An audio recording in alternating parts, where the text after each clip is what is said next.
Olá, pessoal! Estamos começando mais um SoloCast, o podcast do Solo Agro, programa de educação continuada em agricultura sustentável da Exalc USP. Eu sou Thaís Polizel e hoje o nosso tema é eficiência no uso de fertilizantes.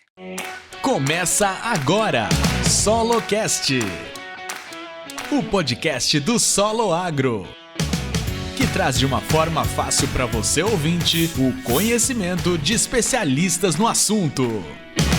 Tem aqui então o nosso convidado, que é o professor Carlos Nascimento. Seja muito bem-vindo, professor. É um prazer tê-lo aqui conosco hoje. Prazer todo meu, eu agradeço já o convite essa rica oportunidade de discutir sobre fertilizantes e agricultura.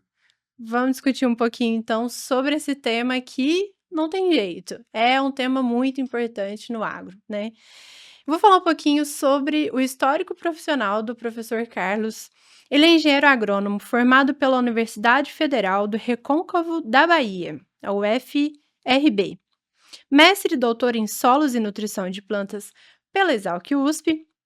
Realizou doutorado sanduíche na Universidade de Minnesota, nos Estados Unidos, e pós-doutorados na Unesp, na Universidade do Reino Unido, no Reino Unido, Aberdeen, e na Exalc USP. Atuou como especialista em fertilizantes especiais na iniciativa privada.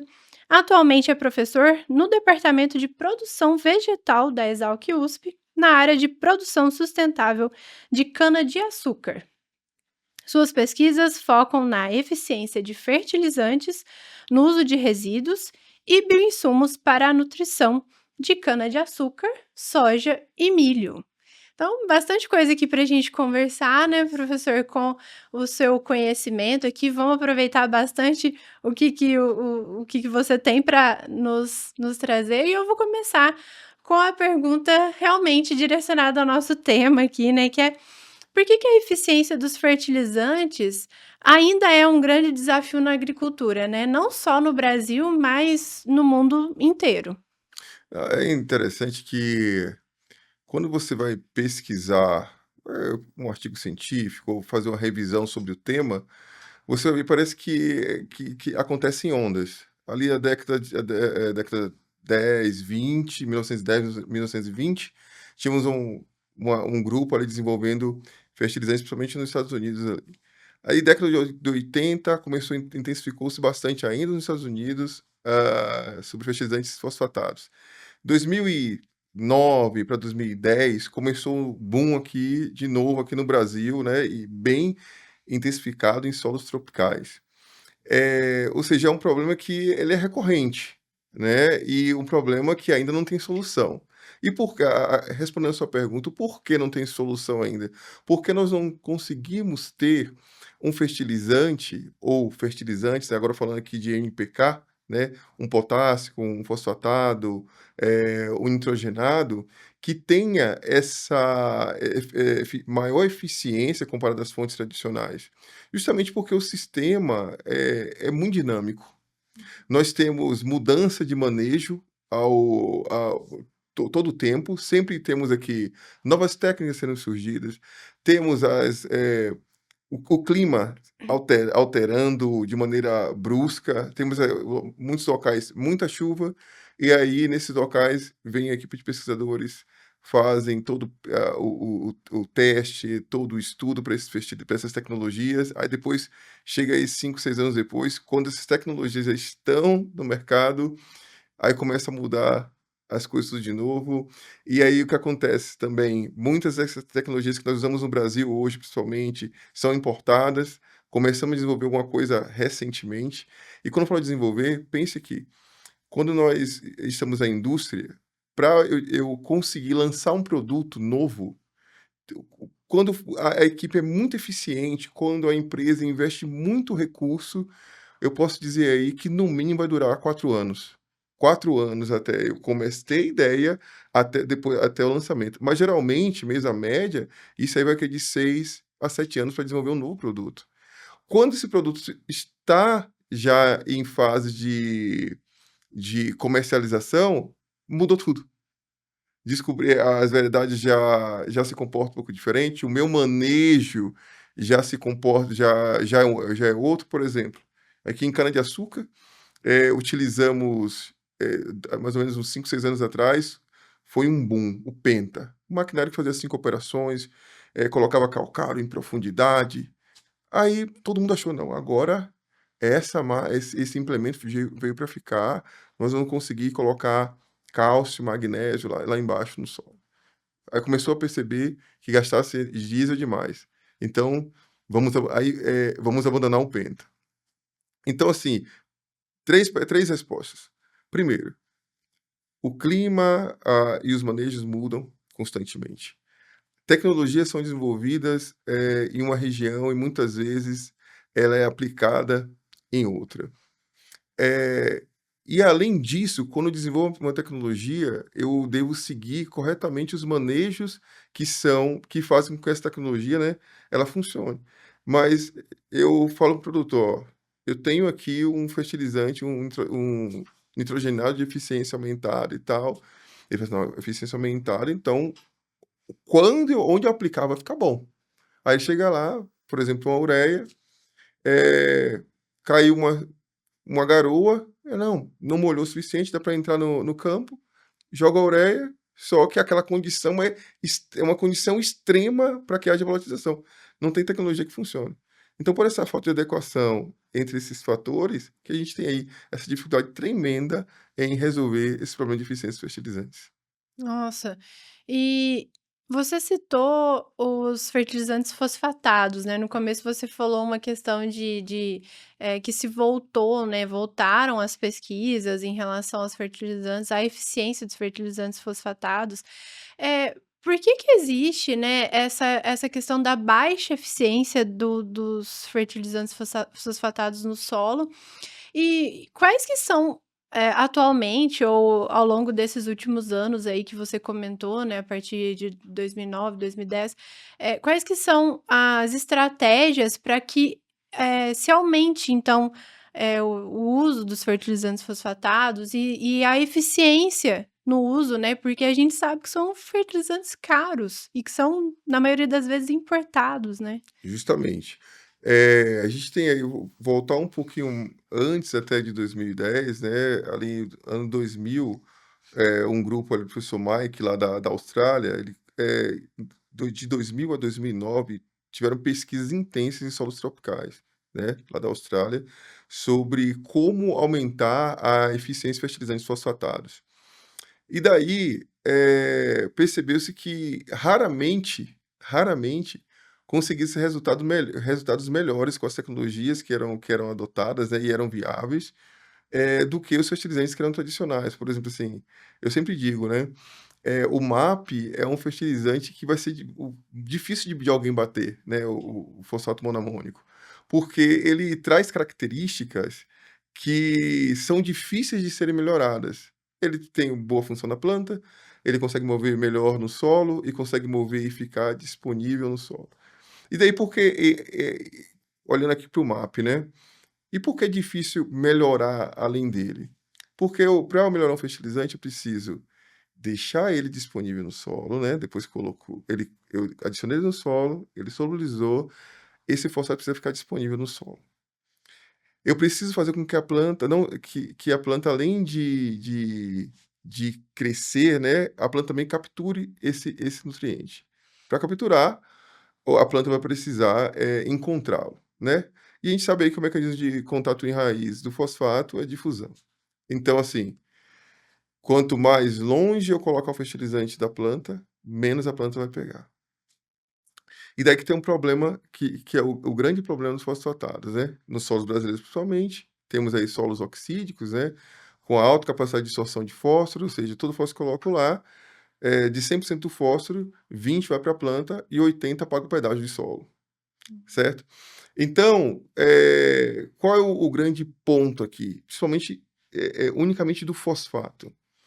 Se eu aumento a capacidade desse fosfato, né, desse fósforo, aplicado em fertilizante, eu aumento a capacidade de se mover no solo, eu vou aumentar também muito a velocidade de diluição desse fertilizante, certo? Se eu deixo ele, tão insolúvel que ele não se mova, fica no lugar exatamente ali que ele foi adicionado para que a raiz o encontre ou cresça para perto dele e ele se mova por difusão, eu vou estar mexendo com solubilidades não, que não são compatíveis com a demanda da planta, que a planta não será capaz de absorver esse nutriente. Então, aí eu tenho 2 problemas. Se eu diluo ele, se eu aumento a velocidade de mobilidade, eu vou diluindo. E se eu diluo, eu vou aumentar a capacidade e a força com que o solo muito mais a força com que o solo retém esse fosfato. Quanto ma e é isso que dá um boom, assim, dá uma explode a cabeça dos pesquisadores da área de eficiência de fosfatados. Ó, eu quero que ele se mova rápido, porque se ele se mover rápido, chega até a planta. Mas se eu fizer ele se mover muito rápido, a planta não vai dar tempo de emitir raiz para pegá-lo, a concentração dele vai baixar e eu vou ter ligações mais fortes, né, com maior força de retenção do que quando eu tenho o fertilizante ali no lugar lá, parado. E daí, por que é difícil melhorar o MAP, né, falando aqui de MAP, por que eu falo MAP? MAP é o fertilizante que é mais utilizado, nos sistemas agrícolas do país hoje. Eu disse mais utilizado por quê? Porque em relação ao transporte, nós temos aí o menor custo por ponto de fertilizante, por ponto de fósforo, né. Por que é difícil melhorar o MAP? Diferente dos outros fertilizantes, super simples, super triple, o MAP ele tem nitrogênio. E lembra que eu falei que quando eu pego esse fósforo, eu coloco esse grão de fertilizante lá no solo, ele vai sendo dissolvido e esse fertilizante vai caminhando para longe do local de onde ele foi aplicado, à medida que ele vai caminhando, a concentração dele vai baixando. A concentração baixando, vai haver ligações com maior força. Só que enquanto ele não se dissipa todo, tem água que vai agora se mover por osmose para esse fertilizante. Ó, a água vai começar a caminhar em direção ao fertilizante. Só que quando a água caminha em direção ao lugar que eu apliquei o fertilizante, ela não vai sozinha. Ela leva cálcio, ela leva, por acaso, algum alumínio que esteja ali na solução. Esse cálcio, esse alumínio, esse ferro, acaba por fazer o quê? Prender ainda mais esse fósforo. E Carlos, por que o MAP é diferente assim? O MAP tem nitrogênio. Quando começa a dissolver, esse nitrogênio ele vai caminhar em uma velocidade 6 vezes maior do que a do fósforo. E ele vai, fazendo com que a atividade em volta desse lugar que eu coloquei o grânulo seja alta, fazendo com que essas reações que acontecem com fósforo, que aconteceriam, né, em situações de baixa concentração, elas sejam reduzidas. Então o fósforo vai, em vez de a dissolver, né, que é quando a argila ela trava esse fósforo, falando aqui de maneira simples, né, trava esse fósforo de maneira forte, ele vai só precipitar. E essa precipitação de fosfato é facilmente vencida pela acidificação que ela vai para a raiz. Então por isso que é difícil melhorar uma coisa que é tão boa. Uhum. Se eu tenho um fertilizante já muito bom e para poder, como é que eu faço agora para criar outros fertilizantes? É muito difícil, porque as barreiras que eu preciso vencer para aumentar a eficiência do fertilizante são grandiosas demais. Em relação então a isso é muito interessante, né, eu tô aprendendo muito aqui com as suas falas, mas em relação às regiões do Brasil, por exemplo, né, eu fiquei pensando aqui agora, tá, às vezes isso para uma determinada região vai ser exatamente da maneira como você está especificando aqui, mas a gente tem solos, muito distintos, né, o Brasil é muito grande. Como que é esse comportamento em diferentes regiões, né, e essas estratégias, elas precisam ser, refletidas, elas precisam ser medidas, elas precisam ser testadas constantemente em cada região de forma específica? Como que funciona isso? Ou existe uma padronização, existe uma estratégia mais, tradicional para todas as regiões? Não, excelente pergunta. Ó, com relação a solos, aqui no Brasil, Nós temos aqui até a gente tem nós temos uma grande quantidade de solos, onde o que vai mandar mais com relação à maior ou menor eficiência desse fósforo vai ser o teor de argila, certo? Uhum, Mas ainda são reações, né, que ocorrem em pH mais, ácido, certo? São reações aí que elas estar ali, sendo, reagindo com óxido hidróxido de alumínio, com alguns, cátions como alumínio, ferro, zinco, aqui nos solos brasileiros, certo? "Ah, não, se for lá para o sul, vai ser um solo vamos ter um solo um pouco mais de matéria orgânica, vai ter outras reações lá de precipitação", tem uma reação que eu achei interessante, que talvez se der tempo a gente consegue entrar um pouco mais, a fundo nela, que é quando o fósforo, ele se liga à matéria orgânica através de uma ponte de ferro. Parece complexo isso demais, nossa, como uhum. que talvez olha isso? É basicamente, ó, fósforo, ferro aqui, fazendo essa ponte, né, e matéria orgânica. Região sul, né, Santa Catarina, Paraná, Rio Grande do Sul, vai acontecer um pouco mais aí desses solos. Mas de maneira geral são reações ainda que acontecem no meio, ácido, né, no meio pH um pouco mais baixo. A grande diferença que eu vou ter aí de reações, do fósforo no solo, é você quando eu vou comparar um solo, por exemplo, um solo calcário, lá que eu tenho na região ali de Minnesota, dos Estados Unidos e tal, com solos brasileiros. Então as reações vão ser muito diferentes. Para lá, temos reações aí em solos calcários, né, onde vai prevalecer a formação dos fosfatos de cálcio. Aqui, no Brasil, fosfato de ferro e alumínio. Agora, em relação eu poderia falar aqui, a grande diferença que nós vamos ter no Brasil aqui são manejos, Uhum. né. Áreas que adotam plantio direto, áreas que não adotam. Vai mudar completamente a dinâmica do fósforo. Quando eu falo mudar a dinâmica do fósforo, é o seguinte: como é que esse fósforo ele é alocado no solo? Como ele fica guardado? Como é que fica o legado dele? Todo mundo tem falado hoje, né, do P-legacy ou legado de fósforo deixado pelas adubações.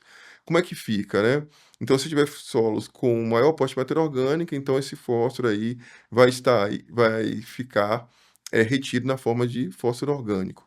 Se eu tiver um solo aí com baixo teor de matéria orgânica, baixo aporte de palhada, eu vou ter aí um, fósforo mais voltado, ligado a ferro e alumínio. Mas aí um outro sistema, né, de falar aqui de manejo ainda, em ambientes irrigados e ambientes não irrigados. Debaixo do pivô e fora do pivô, a dinâmica do fósforo muda completamente. Nossa. Entenda, vou falar uma coisa, parece muito complexa, mas eu vou tentar colocar de uma forma aqui muito, para a gente poder captar a ideia. Ó, eu tenho a quantidade de fósforo que chega na planta, ela é regida por uma equação, né, que é uma equação que define assim, ó, quanto de fósforo chega na raiz por determinada unidade de tempo. E nessa equação aí, a gente tem 2 conjuntos de fatores, que os primeiros que eu vou falar, que eles aumentam, a quantidade de fósforo que chega à planta em determinado tempo em função do seu aumento, e eu tenho um fator, basicamente, que é aquele que quanto maior ele é, menor vai ser a quantidade de fósforo que chega à planta. Então quando eu tenho os fatores de cima, quais são eles? Coeficiente de difusão de fósforo na água, que ele não muda, é do fósforo. Aí eu tenho aqui umidade, então grava esse ponto, umidade do solo. Quanto maior a umidade do solo, maior vai ser a quantidade de fósforo que vai chegar na planta em função, de um tempo X lá. E daí depois eu tenho concentração de fósforo na rizosfera, né, que ficou tão famosa, antes parece que era algo tão distante, mas todos os produtores aí falam um pouco de rizosfera, falam de raiz hoje, então vai ser, a diferença entre a concentração de fósforo na rizosfera e a concentração de fósforo que fica no solo que não é no solo não rizosférico. Então, quanto maior a diferença entre elas, né, maior vai ser a velocidade que esse fósforo vai caminhar. Aí embaixo, eu tenho aí que reduz, né, quanto maior, menor. A distância da raiz até o local que se encontra esse nutriente. Então, quanto maior a distância, maior vai ser o tempo, que é lógico, né? Então, é como se fosse um carro, né? Para eu caminhar, mais distante a estrada, mais tempo eu vou levar na mesma velocidade. Então, aqui eu vou estar reduzindo a quantidade. Então, quando eu olho lá e vejo um ambiente irrigado, um ambiente de sequeiro, quer dizer o quê? Que as minhas fontes, o meu fertilizante fosfatado, vai ter maior eficiência nesses ambientes aí de irrigados. Porque eu tenho maior água, então vai chegar mais esse nutriente à planta e a minha eficiência, que é basicamente o quê? O quanto eu produzo por unidade de fertilizante adicionado vai ser maior. Então, respondendo a sua pergunta, eu não falaria entre esses distantes solos que o fator que mais manda é por concentração de argila, né, e também a atividade dessa argila, mas é uma coisa mais específica. Mas diria mesmo, esses sistemas de manejo que vão mudar muito a nossa eficiência de fertilizante. Certo, então não adianta só comprar o fertilizante ali, mesmo sendo o melhor, né, Não. e aplicar e, enfim, tem muita coisa envolvida para que a eficiência do fósforo realmente seja atingida, né. Mas pensando agora de uma forma geral, professor, assim, não só no fósforo, né, a gente Certo. entrou aqui no fósforo porque eu acredito que é É um uma hobby. questão, né. É um hobby meu, eu gosto muito. Não, mas acho que é uma Uma questão questão da vida. realmente que acho que os produtores estão pensando muito hoje em dia, né, o Isso. preço, enfim, muita coisa está influenciando. Mas eu queria entender um pouco, aproveitar da sua experiência tanto na academia, né, na pesquisa acadêmica, quanto no setor privado, o que você tem visto de forma geral, para todos os fertilizantes, quais que têm sido as estratégias mais adotadas, né, as estratégias que estão em alta, que os produtores estão começando a olhar mais e que até, tanto a academia quanto o setor privado tem visto como algo que, tem atingido maior eficiência no uso de fertilizantes. Você citou algumas agora em relação ao fósforo, não sei se são as mesmas, né, para os outros fertilizantes, mas quais que seriam de forma geral para que, né, aquele produtor que não conhece agora entenda na sua visão? Ah, como eu falei muito sobre fosfatados aqui, eu posso dizer que ele não dentro dos fosfatados, não é lá que nós iremos encontrar o maior case de sucesso quando falamos de tecnologia. É no nitrogênio. Com certeza, a ureia de liberação, estabilizada, né, não de liberação lenta, estabilizada, aquela que é recoberta com NBPT, isso é uma marca já de domínio, não é um produto, melhor dizendo, é uma molécula, né. Então essa ureia, recoberta com NBPT, ela de fato, eu posso dizer, ela de longe é o maior case de sucesso quando nós falamos de tecnologia, de aumento de eficiência fertilizante.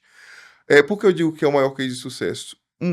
Porque nós temos aí uma maior quantidade de positivos quando nós vamos testar tecnologia. Produtores, pesquisadores vendo que realmente, há redução das perdas de nitrogênio por utilização quando nós utilizamos esses fertilizantes, essas ureias revestidas com NBPT, certo? A gente há uma redução de perda, então maior eficiência do fertilizante. E por que eu qual outro motivo que eu chamo de maior case de sucesso? Porque os produtores, aderiram. A tecnologia, eu sempre costumo falar na empresa: "Gente, tecnologia não é só aquela que funciona, né, que a gente coloca no laboratório, nos nossos campos aqui, não é só essa que funciona, é a tecnologia que o produtor acredita, que ele vai comprar e vai entender que se ele manejar bem esse fertilizante, ele vai ter o resultado que ele espera através dessa compra. Então foi o maior case de sucesso de longe, só que assim, à medida que esses produtos vão ganhando popularidade, a empresa começa a chamar de commodity, né. Já é o produto que todo mundo tem, então as empresas vão buscando mais, tecnologias para diferenciar, a realidade é essa, porque o mercado é isso, precisa se diferenciar. Então, agora assim, tanto para parte de nitrogenados, quanto para potássicos, o que as empresas têm olhado bastante, bastante mesmo, é a parte de polímeros, fertilizantes revestidos com polímeros, para poder ambos, né, entregarem em sincronia com a demanda da planta, né? Primeiramente com crescimento radicular, né? Colocamos a sementinha, ou como no caso da cana-de-açúcar, né? Quando não for plantada com semente sintética, e vamos aqui esperar que essa raiz cresça e o fertilizante entregue esse nutriente à medida que a raiz esteja ali disponível para poder absorver. E também venha ficar disponível aí ao longo do ciclo da cultura, tá bom? Então, assim, as empresas têm olhado bastante para, no caso de potássicos e nitrogenados, têm olhado bastante para polímeros, ou até para multitecnologias. Em alguns casos, até nós vemos fertilizantes revestidos com polímeros e também, por exemplo, com um inibidor de nitrificação ou um estabilizante, né, de ureia, né, um redutor de volatilização. No caso dos potássicos, é um pouco mais complicado. Por quê? Porque os potássicos, eles não são granulares, tão perfeitos ou tão, como posso dizer, sem pontas, que nem a ureia. Ele tem vários locais agudos. E qual é o grande problema? Eu vou ter tal região do grânulo do potássio com, sei lá, 0,5 milímetros de cobertura, e na outra, que é mais a ponta, vai estar esticando lá aquele polímero, e vou ter aí com 0,1. Então, essa adoção, né, dessa tecnologia nos potássicos está sendo um pouco mais complexo de fazer, certo? Por quê? Para que eu venha a ser eficiente, eu preciso pulverizar esse potássico, esse fertilizante potássico, tornar ele em pó, granular ele, para tornar um grânulo sem arestas, né? E aí depois fazer o recolhimento desse com polímero. Além do polímero, o que que eu posso dizer hoje, né, diferente de coisa de 10 anos atrás, 15 anos atrás. Há 15 anos atrás, nós víamos várias empresas, cada um apostando nas suas tecnologias. Eu quero polímeros, eu quero uma molécula lá que reduza a volatilização. Eu quero aqui sei lá, multipolímero. Eu quero aqui revestir com matéria orgânica. Cada empresa tinha o seu segredinho que ia ganhar, seria o que ia mudar a história da agricultura. Há 15 anos atrás era isso. Hoje em dia, se você for olhar as grandes empresas de fertilizantes, vocês vão ver aí que, se não 90% delas, se não todas, 90% delas, vão ter duas linhas de pesquisa lá. Organominerais e biofertilizantes. O que seria principalmente quando eu falo de fósforo e potássio? Para nitrogênio, nem tanto, o organomineral sim, mas com o micro-organismo eu não vejo tantos. Mas para potássio e fósforo, nós temos muito. Fósforo para poder aumentar tanto a eficiência das fontes, que já estão as fontes totalmente aciduladas, quanto aquelas que são basicamente fosfato de rocha moído, né? E os potássicos, nós temos aí um grande número de empresas desenvolvendo fertilizantes ou tentando desenvolver fertilizantes à base de minérios potássicos de baixa solubilidade, que são encontrados aqui no Brasil, no Nordeste, em Minas Gerais, aqui no Sudeste, em Minas Gerais. São essas rochas com baixa concentração, com baixa solubilidade de potássio, mas que, se atacadas por micro-organismos, elas poderiam então aí estar liberando esse potássio de forma gradual e servindo até não como uma substituição total do KCl, mas aí um fertilizante de liberação lenta que vai liberando esse potássio ao longo do tempo. Então temos as duas grandes frentes. Se eu fosse abrir uma empresa hoje de fertilizante e quisesse fazer, de maneira muito certa, né, eu teria que ter essas duas linhas de pesquisa. Organominerais, né, que é essa mistura de fertilizantes minerais com uma matriz orgânica, né, e também aqueles que têm micro-organismos presentes. E tem o blend disso tudo, que é organominerais, micro-organismos, né, juntos, formando um fertilizante só, certo? E esses aí têm sido apontados como aqueles que vão entregar os melhores resultados. Por quê? Porque o grande problema de micro-organismos em fertilizante que eu tenho uma pressão osmótica gigantesca, muitas vezes, ou eu tenho ausência total de matéria orgânica ali, certo?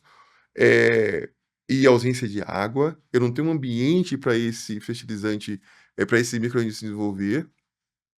E quando eu trago esse micro-organismo para uma matriz orgânica, onde tem uma capacidade alta de reter a umidade, onde tem carbono ali para esses micro-organismos se alimentarem e gerar os ácidos que são responsáveis por poder, solubilizar esse fosfato, então aí eu tenho uma grande possibilidade de ter realmente um ganho de tecnologia que funciona, que seja adotado pelos produtores. Nossa, quanta informação! Eu acredito que o pessoal que está nos ouvindo deve estar anotando aí todas essas essas informações novas e realmente é muita coisa, né. Muito interessante esse nosso papo em relação às tecnologias utilizadas. Você comenta um pouco aí sobre, os organismos, né, professor, e organominerais, então eu acho que entra um pouco nessa sua área aí de bioinsumos, que também está muito em alta, né, daqui a pouco a gente comenta um pouquinho Uhum. sobre isso. Eu acho que já é bem voltado para o que está acontecendo hoje na agricultura, tudo sendo voltado mais para sustentabilidade, né, enfim. Mas já entrando nesse quesito, eu acho que eu queria entender um pouquinho sobre, as suas culturas principais, né, as suas áreas de conhecimento, que as culturas que você tem estudado são soja, milho e cana hoje em dia, Uhum. né. E existe um aumento significativo do plantio direto nessas culturas, nesses cultivos.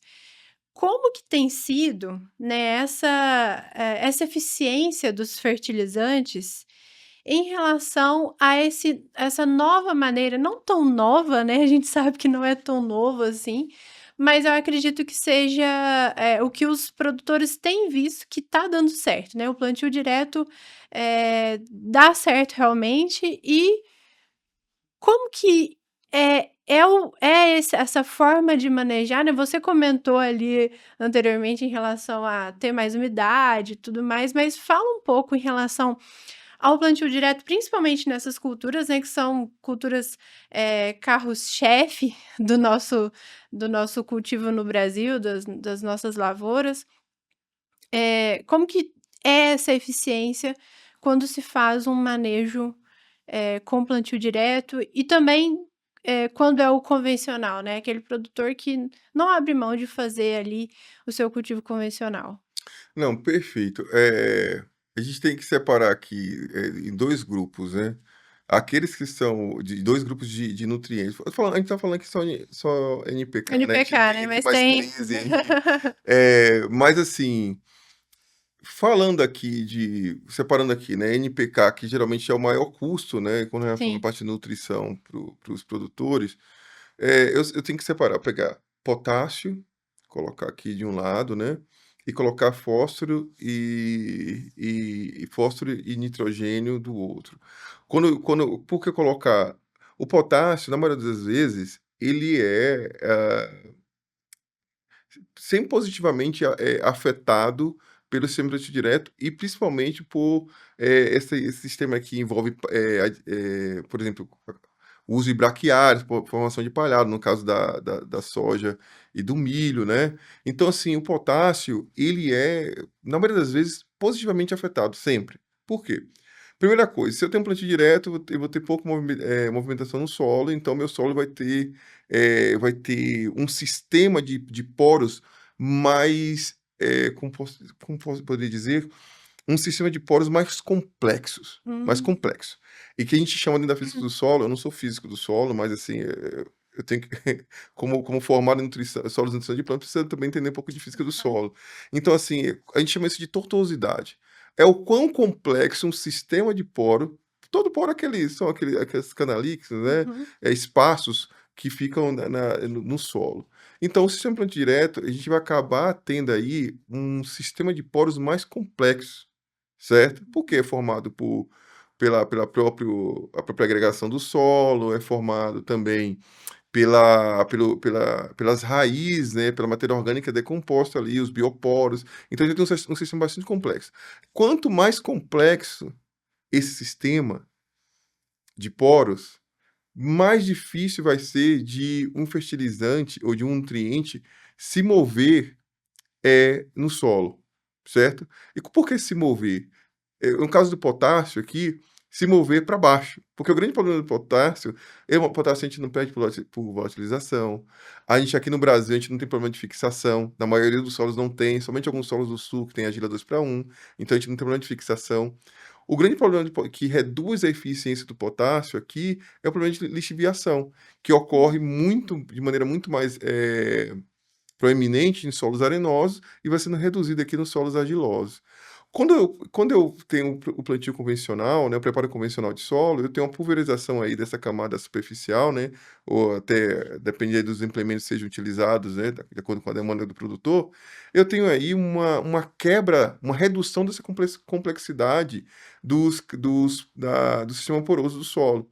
Quando eu tenho isso, eu tenho um caminho livre para esse potássio, quando tiver uma chuva, tiver umidade descendo, ser arrastado para as camadas longe do lugar de acesso da raiz. Então, assim, quando eu falo em plantio direto e potássio, o efeito é assim, ó, majoritariamente positivo.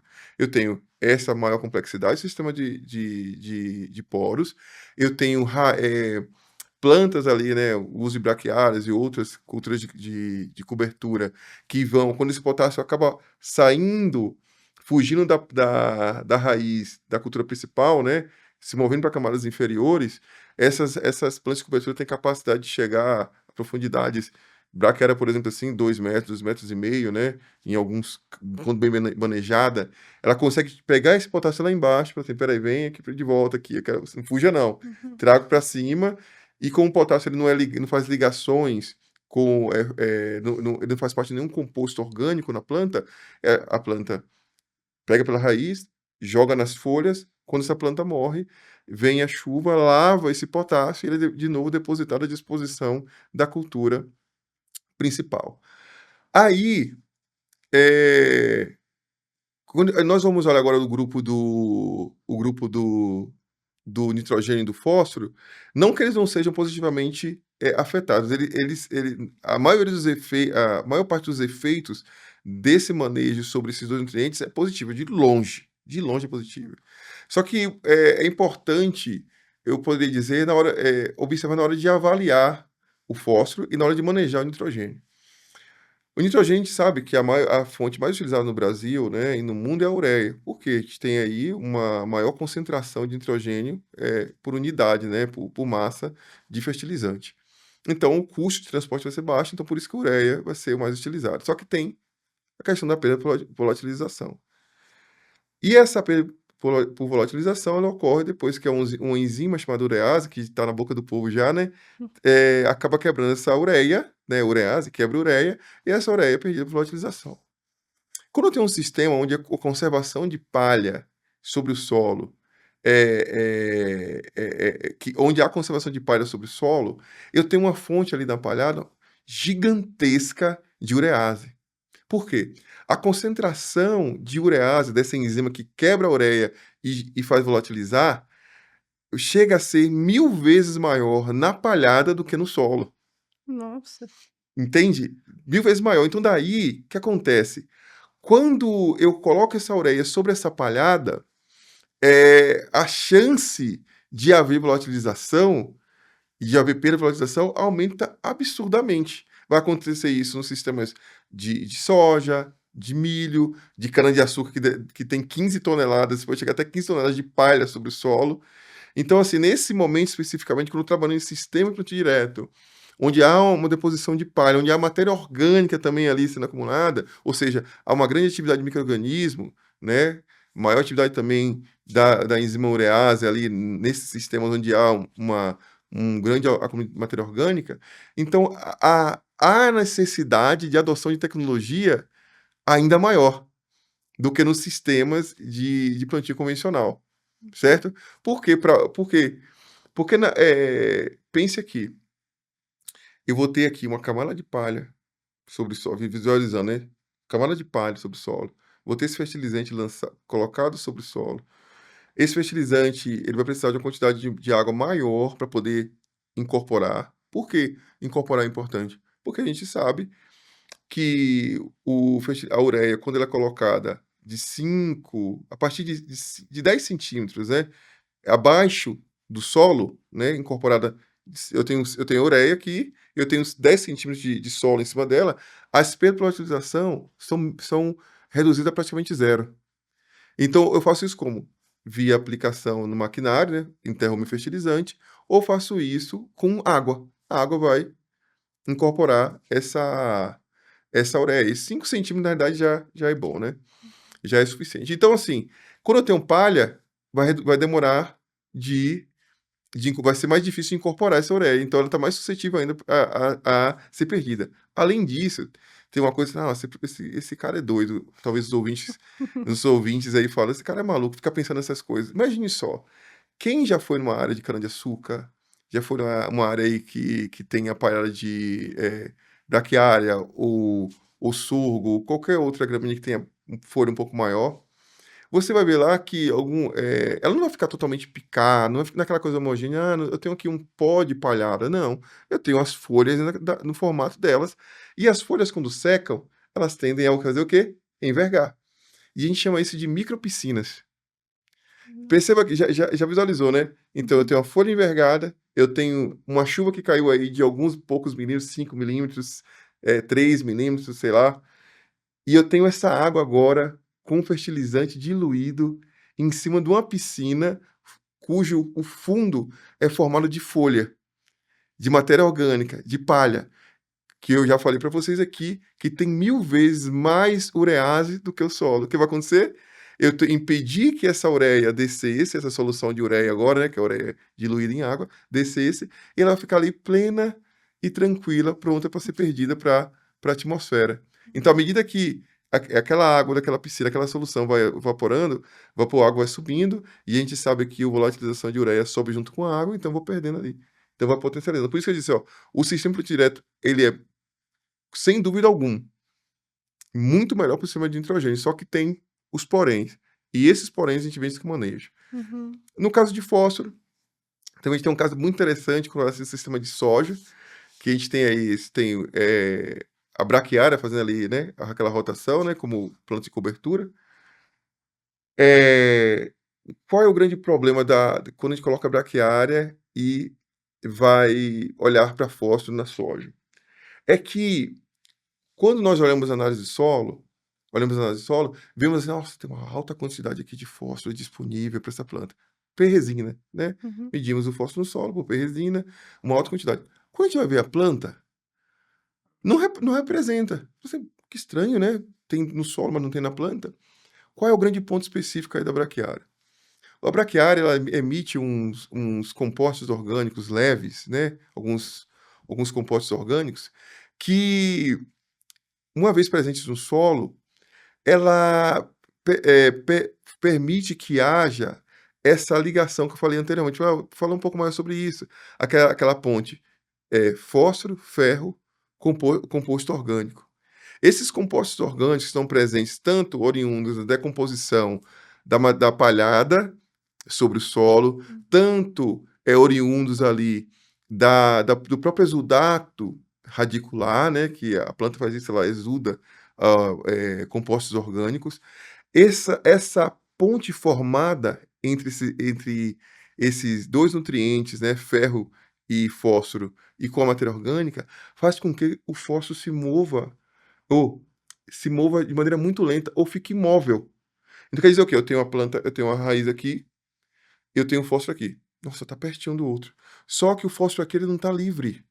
Ele tá aqui, ele tá sendo retido por uma ponte de ferro e presa a quem? A matéria orgânica. Então a raiz está aqui esperando esse fósforo chegar, só que vai demorar muito mais para chegar. Por quê? Porque esse fósforo ele tem uma força que faz com que ele não chegue à raiz.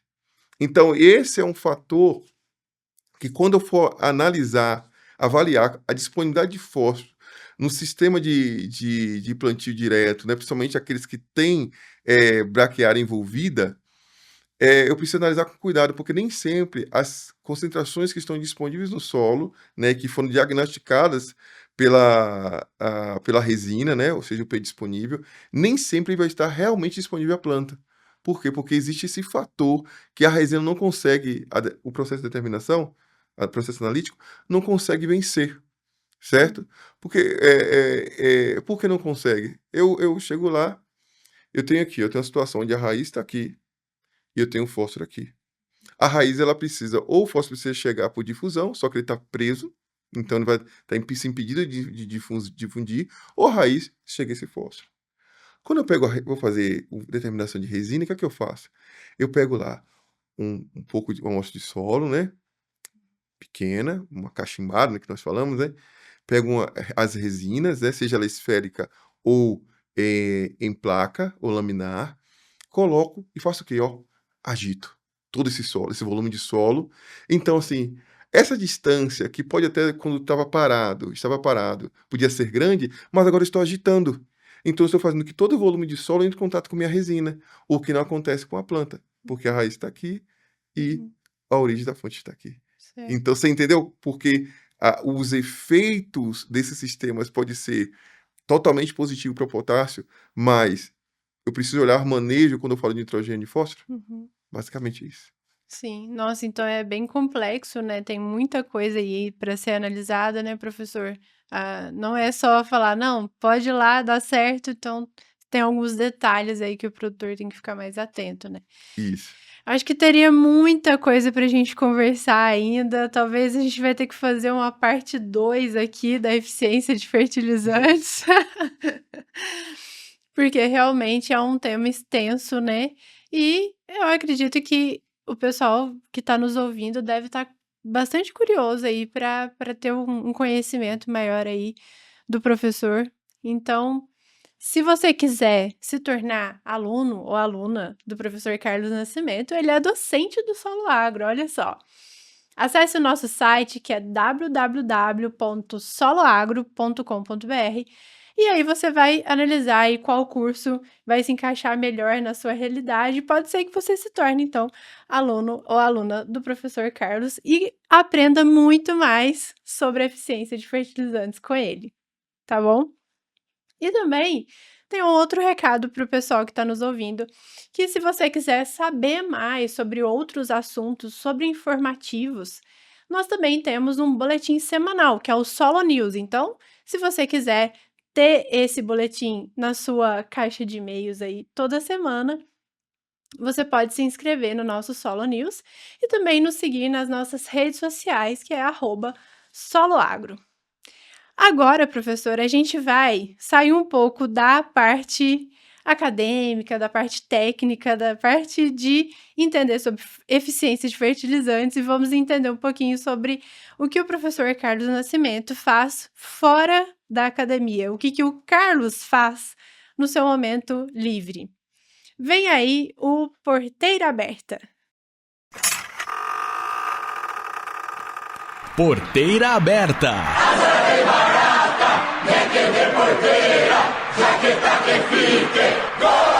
Um momento descontraído com nossos especialistas. Aumenta o som que a nossa prosa é agora.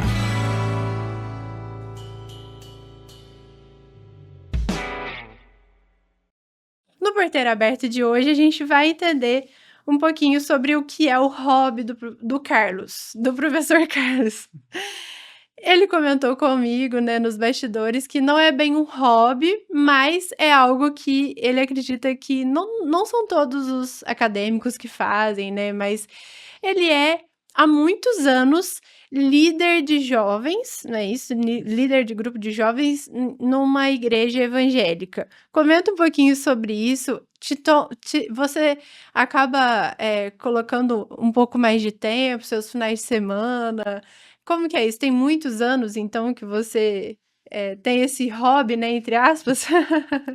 Não, é interessante, assim, é justamente isso. Eu acho que muitas pessoas que vêm trazem hobbies e coisas que, eu jogo golfe, eu faço Isso. karatê e tal.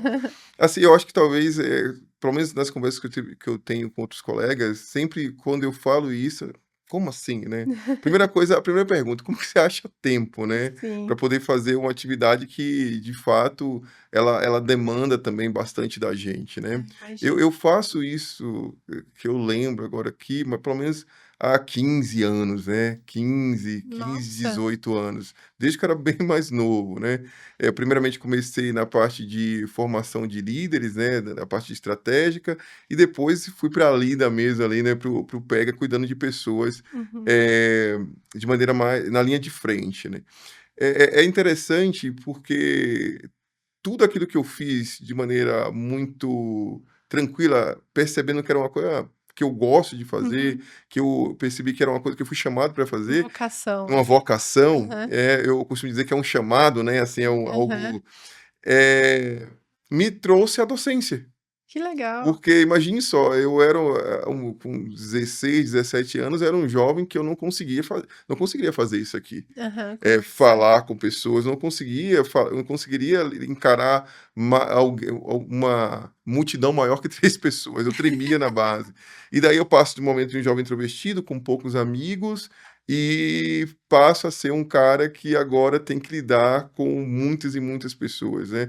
O grupo que a gente que eu e minha esposa nós coordenamos hoje tem 50 jovens locais e 150, indiretamente Entendi. ligados a gente. Então, assim, algo que eu faço com muito prazer e que eu aprendi a trazer eu tenho sucesso por causa da academia, ó. Academia eu tive sucesso em função que eu fui treinado lá fora para fazer o que eu faço hoje, que é me comunicar, Aham. formar pessoas, inspirar pessoas. E lá, o grande destaque que eu tive como líder é justamente trazer esse lado contrário. A gente sabe, né, que quando se fala de religião e academia, parece que não consegue nem caminhar junto, né. Nossa, é estranho, né, um pesquisador, um cientista e um religioso, né, dizer Aham. assim, né, uma pessoa que pratica a religião ali.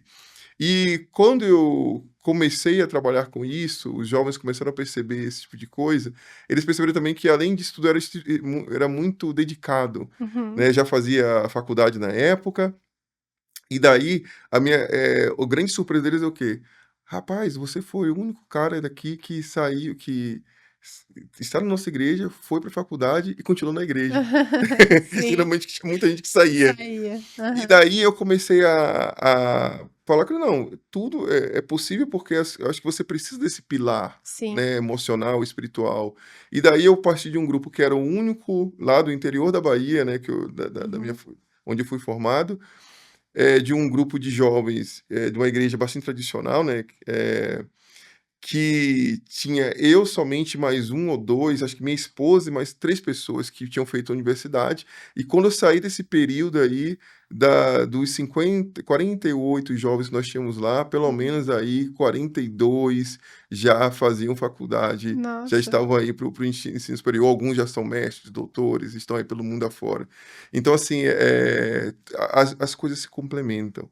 E eu digo hoje tem alguns alunos da Exalc, até por sinal, que fazem parte do meu grupo lá, Aham. e eu percebo que a grande o que eles trazem para mim sempre é o seguinte, que essa parte religiosa que eles nutrem, consegue fazer com que eles superem os desafios acadêmicos que nós bem sabemos, né, Sim. que não é nada fácil. Com certeza. Nossa, muito legal saber dessa sua outra vertente, né, o outro lado do professor Carlos. Acredito que o pessoal também deve ter gostado muito de conhecer um pouco sobre, essa pequena parte da sua vida pessoal, né. Aham.